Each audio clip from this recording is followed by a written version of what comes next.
Yo! Welcome back to the Boss Under Show! Ang show ng mga Boss Under. So, guys, mabilis lang pag-uusapan natin ang trending. Kahapon lang to, mainit-init pa ang biglang pagdalaw ni iShowSpeed.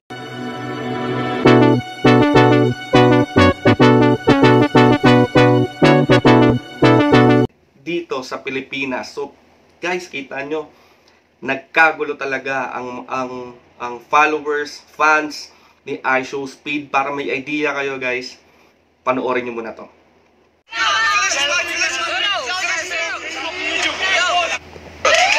What is this called? Gulaman.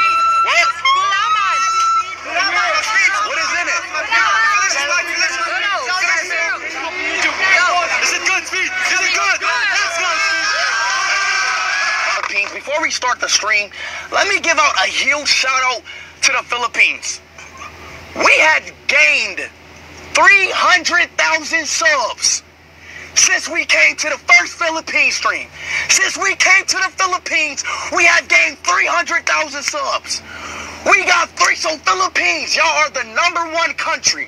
I have never been to a country and gained that much subs, bro. So Philippines, y'all have the highest regard right now. Y'all are on top of the list, bro. You black. I'm black in Philippines. Yeah, fucking black in Philippines. Yeah, what's up? We got a nigga in the Philippines. Hey, Speed. What you doing tomorrow? What you doing tomorrow? I'm fighting Manny Pacquiao tomorrow. That's what I'm doing. Jollibee. Speed.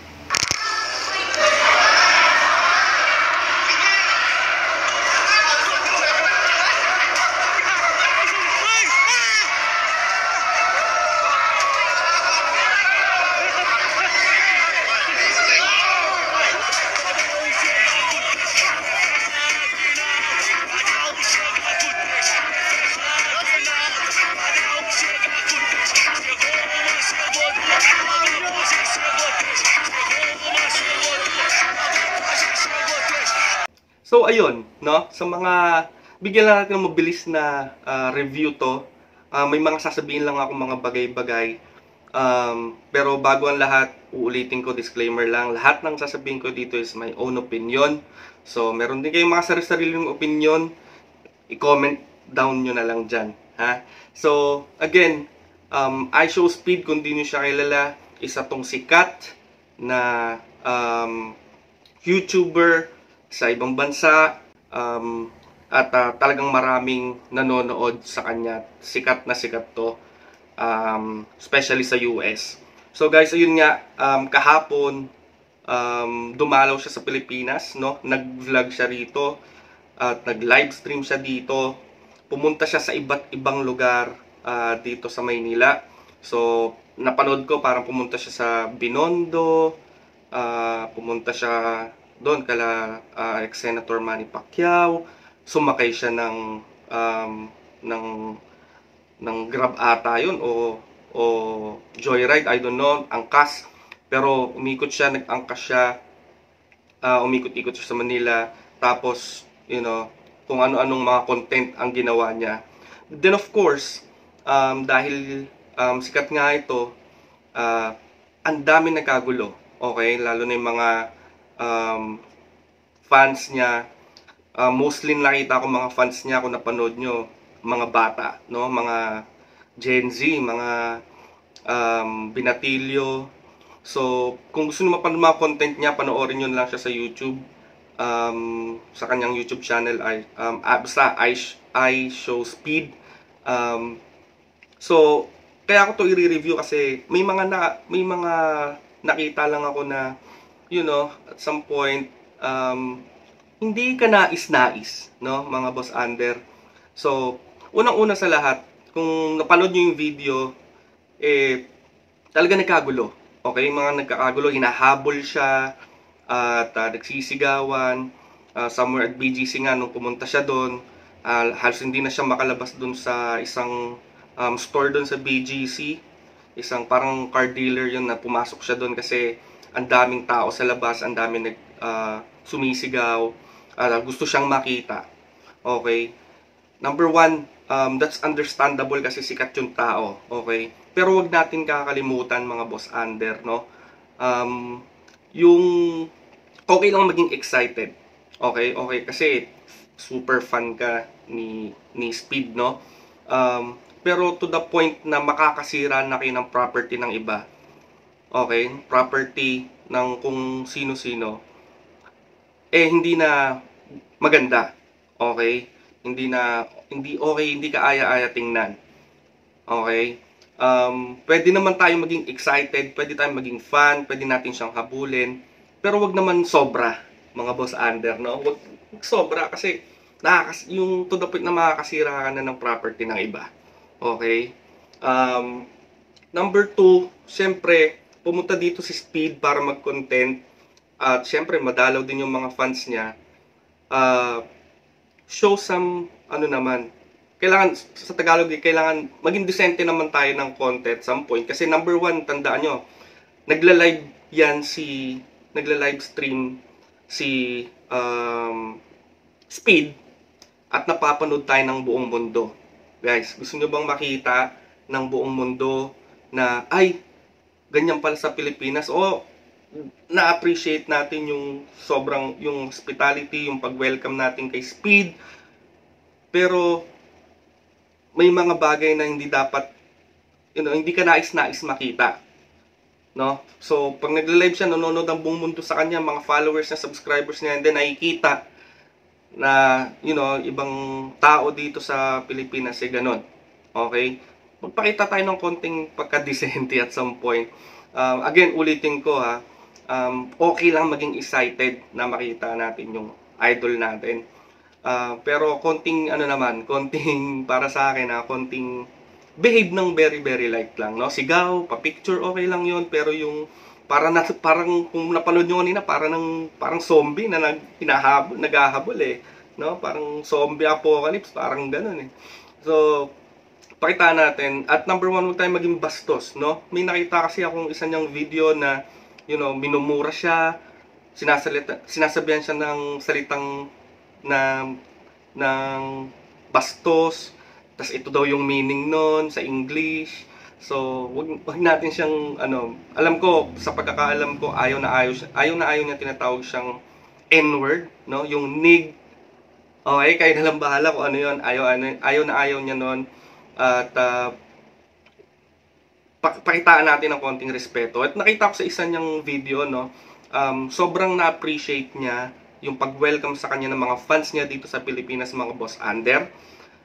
Kaya lang sinabi niya nun na, parang I appreciate it, but they are not listening. Okay? They don't listen.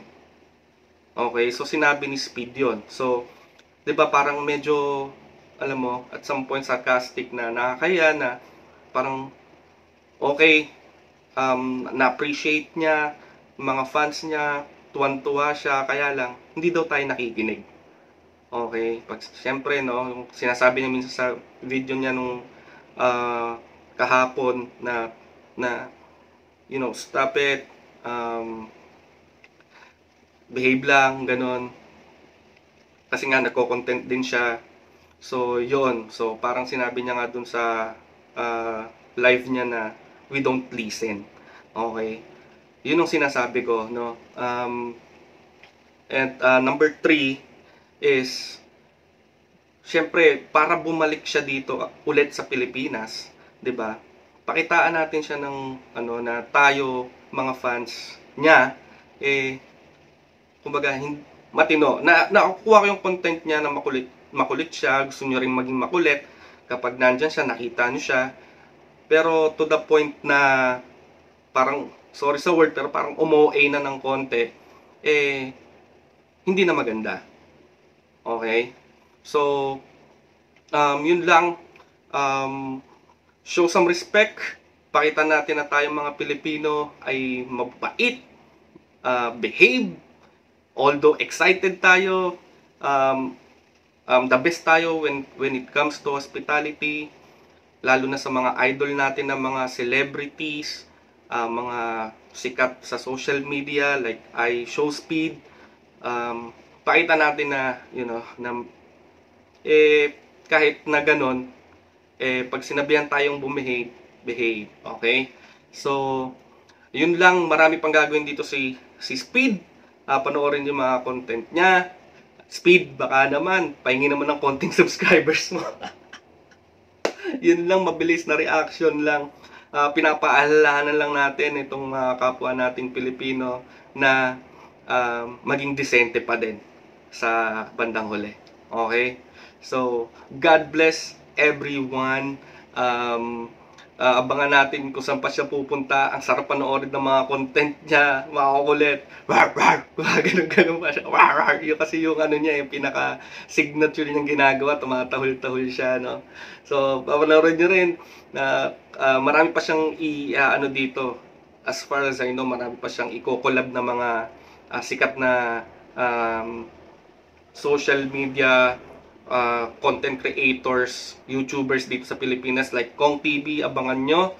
Baka makipag-collab pa yan kay Malupito, abangan nyo. Nakapag-collab na siya kay Manny Pacquiao kahapon. So, ayun, nakakatuwa, sobrang saya. So, abangan natin. Ang kulit-kulit niyan, I Show Speed. Speed, God bless.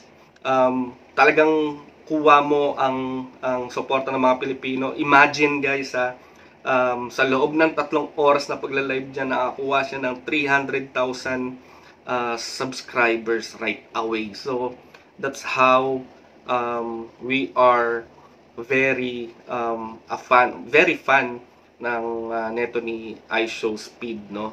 Talagang welcome natin siya ng bongga. Ganun tayo maging fan ng isang celebrity. At hindi lang naman sa ibang bansa, no? Pati yung mga celebrity dito sa Pilipinas.